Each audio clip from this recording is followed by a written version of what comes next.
Howdy folks, welcome back to my YouTube channel. I am your host, Mighty Bjorn, and today for you I have the 56th episode of Community Steel. And today we're kicking it off a little heavy with the Mark 20 Vicker 1 from German Train. This actually weighs in at 23.87 tons. I'm actually surprised it's not a bit heavier, considering this is kind of a clone of the Churchill, if you will. It's more of a clone than an actual duplicate. And it is armed with a 76 millimeter gun. It's got 102 millimeters of penetration, and it is for the mid-war period. Overall, looks-wise, the vehicle actually looks really good. I think it looks pretty good anyway. It looks and feels like a Churchill. Now, the one benefit I want to say about this German Train's version of a Churchill, if you will, is the mobility is actually really good on this. I'll give credit where credit's due on that. The armor protection is fairly good against lighter and some of the medium guns, but when you start getting to the heavier guns like the German 88s, the armor just doesn't hold up. That being said, though, the Churchill design is, well, honestly, it's a pretty ineffective design. It's a lot of flat armor. I mean, it's kind of funny how the one thing that people complain about with the German Tiger tank is people don't complain about with the Churchill, but it's more the flat armor is even more egregious in my opinion with the Churchill. And I mean, it's both pretty egregious to be honest, but yeah, it's really egregious here with the Churchill. All right, let's move on to the next one. The next one here we have the BV 206P from Tippy, and this weighs in at 12.66 tons. It's for the late war period. This is actually a modern vehicle, and it's kind of an all-terrain utility vehicle. I believe Sweden has these. I think it was like Sweden, Finland, and I think Russia had a handful of them, or at least had a vehicle that was very similar. And essentially that's what it is. It's an all-weather vehicle. It's actually more meant for Arctic terrain. And I got myself killed there. Let's go again. And this thing is wicked fast. It's got no armor whatsoever. It's not meant to have armor. It's just a transport vehicle. That being said, though, looks-wise, he got it looking pretty good. Fairly spot on with what we have to work with in Sprocket. Although, of course, it's not 100%, and as you can see here, I just busted the damn thing again. Do a pretty good job of getting this thing all busted up. But there's also a trailer that connects to this vehicle, although I don't think he did the trailer, but I'm talking about real world that there is a trailer for these vehicles. But they are in limited service with different militaries. There's not a whole lot of them out there, but they are out there. I think they're a pretty cool vehicle. All right, the next one. Here we go. We got the French coming in. We have the Char D G1r from Silver 87. This weighs in at 25.5 tons. It's armed with a 75 millimeter gun. It has 130 millimeters of penetration. It also does have the coaxial made, although I don't think I really use the coaxial here. Now, for some odd reason, Silver 87 has this for the late war period. I could be mistaken. I think this is an early war period tank, realistically. And that being said, I don't recall this. I don't think this actually is really a realistic tank. I think there was a wooden mock-up made. I don't think it actually entered production. But either ways, it is a really good representation of the Char G1. And actually, there's another Char G1 that Silver 87 did. We're going to move on to that one now. And this one here is the Char G1 BDR. This is the slightly heavier version of the G1 series of tanks. Once again, we got it from Silver 87. This weighs in at 31 tons. It's armed with a 75 millimeter main gun. A little surprised it's only got 110 millimeters of penetration. I'm a little surprised the penetration's a little lower.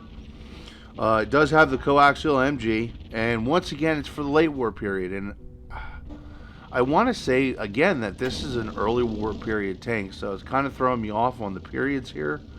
But either ways, really good representation. I really like this design.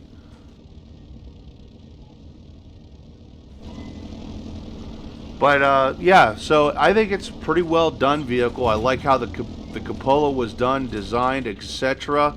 It all looks really good, and I think I ended up having to camo this vehicle though. There's some kind of error when I was loading the vehicle, and it just came up as red paint, and I'm pretty sure the vehicle is not supposed to be bright red. But either ways, I really like the vehicle. Unfortunately, too, the decals didn't load, even though once again, I know I had the decals because I have these decals. The decals that's on this tank, I have on some of my other tanks. So I don't know what's going on with the decal stuff, but whatever. Okay, the next one I have here is the Fh25 Ramil 2 from Substep. This weighs in at 37.5 tons. It's armed with a 107mm gun with 202 millimeters of penetration, and this is for the late war period. And well, this reminds me a lot of like I think it's the Kragvagen. Oh my god, I can't pronounce it correctly. It's a Swedish heavy tank. Now, for the most part, I like the look and feel of this vehicle. It's actually pretty maneuverable for being a heavier tank. The gun is actually fairly good, fairly accurate. It's got a good reload speed. Now, the hull armor, that being said, when it comes to the hull armor, it's kind of shit. But when it comes to the turret armor, it does hold up pretty good.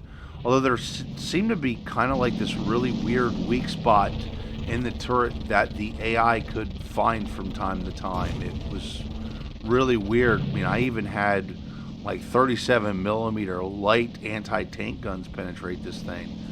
So I'm not sure what that's about. I'm not sure if that's got to do with the design, if it's some kind of glitch in Sprocket itself. But for the most part, as long as the enemy was hitting the turret cheeks, for sure that it was holding up armor-wise. It's also really effective too because it's got a really sharp slope. With all that being said, I think it's a really good design. Kind of feels like a Russian, a Russian duplicate, if you will. I don't know what's with Substep in these odd Russian vehicles, but there it is, folks. We got another one here. This is the Rtl3 Hammerhead from Rexy. This weighs in at 15.36 tons. It's armed with a 75mm main gun. It's got 169 millimeters of penetration, and this is also for the late war period. And honestly, when I loaded this up, I thought to myself, Stingray. It really reminded me a lot of the Stingray. It's definitely not a one-to-one comparison to the Stingray, but it's definitely got that feel of being the Stingray light tank. I believe the company that produced those was Cadillac Gauge, and I want to say it was Thailand is the country that you use in them, or Taiwan. Maybe, I think it's Taiwan actually. I'm not 100% sure. This was an export light tank that Cadillac Gauge designed that never got a whole lot of wide service. But yeah, this vehicle here, mobility's good. Armor, I really don't know. For some odd reason, when I was playing this thing, nothing wanted to shoot me. So I can't quote how good the armor is.